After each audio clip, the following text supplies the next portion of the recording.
Assalamualaikum warahmatullahi wabarakatuh. Terima kasih masih setia menonton video di channel ini. Dan kali ini kita akan membahas tentang orang-orang yang disiksa dan mendapat kenikmatan di alam akhirat. Pembahasan kali ini berdasarkan hadis yang diriwayatkan Imam Bukhari dalam kitab Ta'bir Ar-Ru'ya, bab Ta'bir Ar-Ru'ya ba'da sholati subhi nomor 7047. Dalam hadis ini Rasulullah Shallallahu Alaihi Wasallam mengisahkan perjalanan beliau dalam mimpi. Mimpi para nabi adalah kebenaran. Di dalam kisah itu beliau menyampaikan kepada kita tentang apa-apa yang beliau saksikan berupa orang-orang yang disiksa dan orang-orang yang mendapat kenikmatan di alam akhirat. Pada suatu hari Rasulullah Shallallahu Alaihi Wasallam menunaikan sholat subuh dengan para sahabat beliau. Kemudian beliau bertanya kepada mereka tentang mimpi, jika di antara mereka ada yang bermimpi. Beliau adalah orang yang sering bertanya sedemikian itu. Jika salah seorang dari mereka ada yang bermimpi, maka beliau menakwilkannya untuk mereka. Ketika mereka menjawabnya dengan penafian, maka beliau mulai berbicara tentang mimpi beliau. Beliau berbicara dengan mereka bahwa beliau didatangi oleh dua orang, lalu keduanya mengutus beliau, sehingga keduanya berangkat bersama hingga keduanya menghentikan beliau pada seorang pria yang sedang berbaring di atas tanah, satu orang lain di atasnya dengan membawa batu besar. Lalu dia mengangkat batu itu dan menjatuhkannya di atas kepala orang yang berbaring. Remuklah kepalanya, dengan kata lain pecah dan hancur. Kemudian batu itu menggelinding karena dihempaskan dengan keras sehingga jatuh tidak jauh dari tempat pembenturannya. Lalu pria itu menuju batu untuk menjatuhkannya sekali lagi ke atas kepala orang yang berbaring setelah kepalanya kembali utuh seperti sedia kala.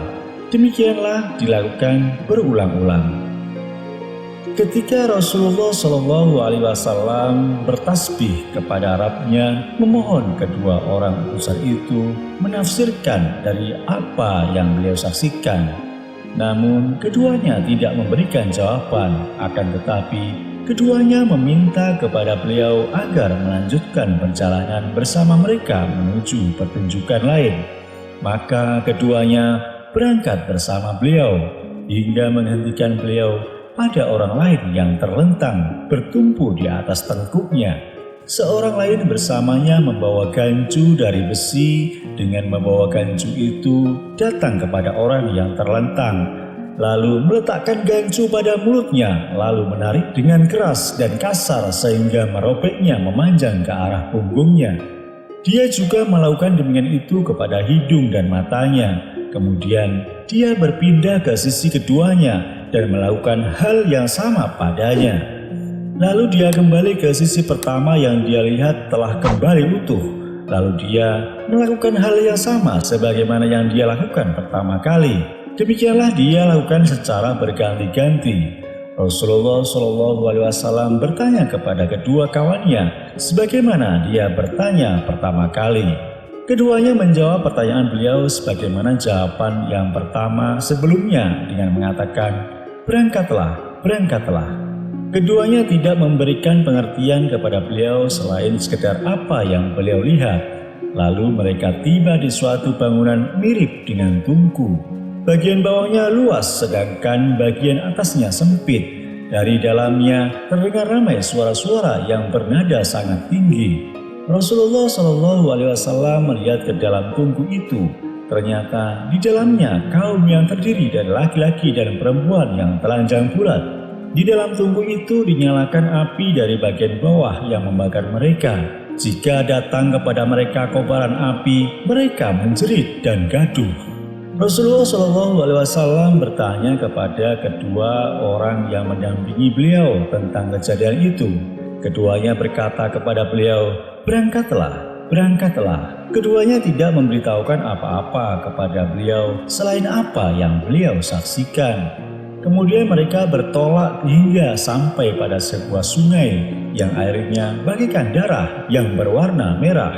Di dalam sungai seseorang sedang berenang, sementara di tepi sungai orang lain yang menunggunya dengan setumpukan batu. Orang yang berenang di sungai darah itu datang mendekat kepada orang yang berada di tepi sungai. Kemudian dia membuka mulutnya lalu menjejalkan batu dari tumpukan batu itu. Lalu orang yang berenang itu bergerak menjauh dari orang yang di tepi sungai untuk kembali lagi kepadanya. Setelah tidak lama lagi, lalu dia melakukannya lagi sebagaimana yang dia lakukan sebelumnya. Orang yang berada di tepi menjejalinya dengan batu lain kembali.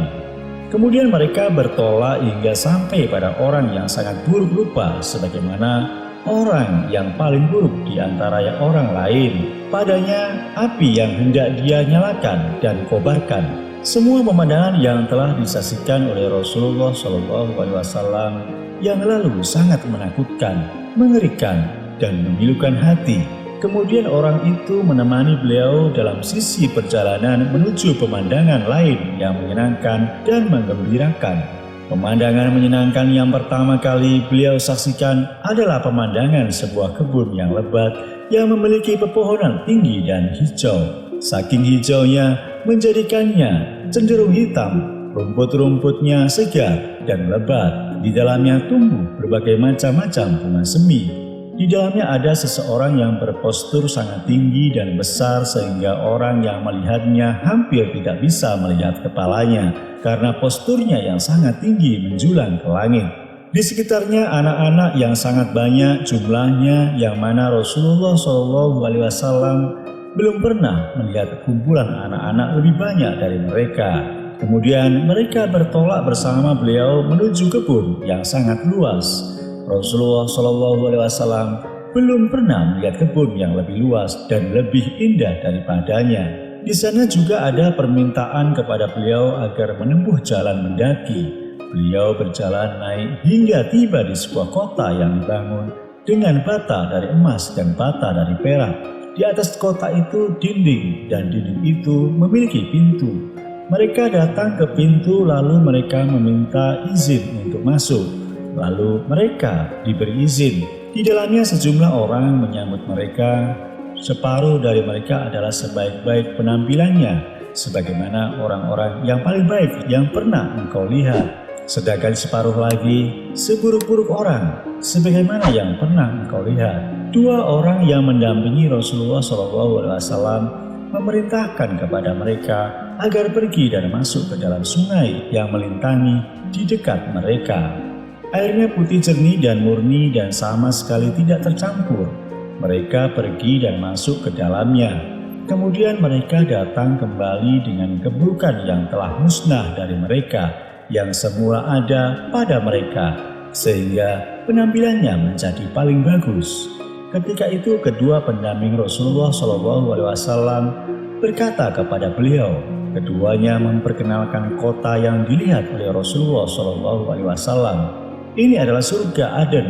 Kemudian keduanya menunjuk kepada sebuah istana yang sangat megah, tinggi menjulang ke langit setinggi awan yang terpisah. Mengingat di sana tidak ada istana yang sama dengannya, keduanya menyampaikan kepada beliau bahwa itu istana beliau di dalam surga. Rasulullah SAW bersabda dalam rangka menyifati istana yang telah ditunjukkan oleh kedua pendamping beliau kepada beliau, sehingga pandanganku naik menuju ke atas, dan tiba-tiba telah ada sebuah istana laksana mendung putih.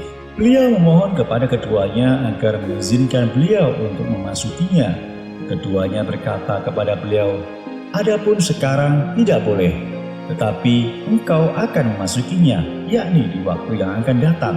Kemudian beliau meminta kepada keduanya agar menyampaikan kepada beliau tentang apa-apa yang telah beliau saksikan berupa berbagai hal yang menakjubkan di malam beliau itu. Maka keduanya berkata kepada beliau, "Sekarang kami akan menyampaikan kepada engkau. Orang pertama yang kepalanya remuk tertimpa dengan batu adalah orang yang mengambil Al-Quran lalu tidak mengamalkan apa-apa yang dikandung di dalamnya dan tidur meninggalkan sholat fardu hingga lewat waktunya. Sedangkan yang kedua yaitu orang yang dirobek sisi mulutnya hingga arah tengkuknya, hidungnya ke arah tengkuknya adalah orang yang menyiarkan kedustaan dan menyebarkan sehingga kedustaannya sampai ke segala penjuru. Dengan kedustaannya ini dia menyakiti para hamba Allah yang saleh, menghancurkan kehormatan orang, meningkatkan kejahatan, menimbulkan permusuhan dan kebencian di kalangan orang banyak. Peperangan yang menghancurkan telah banyak berkobar disebabkan kebohongan atau desas-desus yang dikatakan. Pemandangan ketiga adalah para pezina perempuan dan para pezina laki-laki yang sedang disisa di dalam tungku. Sedangkan orang yang berenang di dalam sungai adalah pemakan riba yang dengan ribanya dia menyedot darah-darah manusia, tenaga, saraf, dan akhirnya habis bersama harta mereka. Adapun orang yang tinggi yang ada di tengah taman adalah Ibrahim, sedangkan anak-anak yang ada di sekelilingnya adalah anak-anak yang meninggal dalam keadaan fitrah. Dengan kata lain, ketika mereka masih kecil dan belum balik. Sedangkan orang-orang yang dilihat oleh Rasulullah SAW dalam surga, separuh di antara mereka bagus rupa, sedangkan yang separuh lagi buruk rupa. Mereka adalah kaum-kaum mukmin yang mencampur adukan antara amal soleh dan amal buruk. Lalu Allah mengampuni mereka dan mensucikan mereka dari keburukan mereka. Demikianlah kisah tentang orang-orang yang disisa dan mendapat kenikmatan di dalam akhirat. Semoga dengan kisah ini kita bisa mengambil hikmahnya dengan semakin meningkatkan keimanan kita dan meningkatkan amal ibadah, amal soleh untuk bekal kita di alam akhirat. Semoga video ini bermanfaat. Wassalamualaikum warahmatullahi wabarakatuh.